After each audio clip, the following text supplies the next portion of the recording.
Finally, we are back home from our vacation.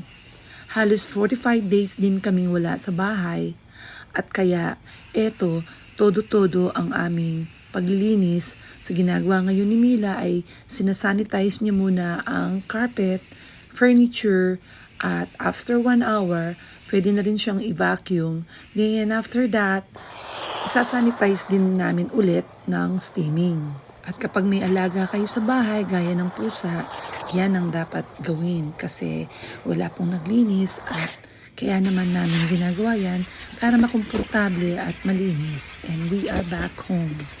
It means being clean is a sign of a spiritual purity of goodness. Cleanliness is most important for physical well-being and a healthy environment. Thank you so much for watching this video. Like and share.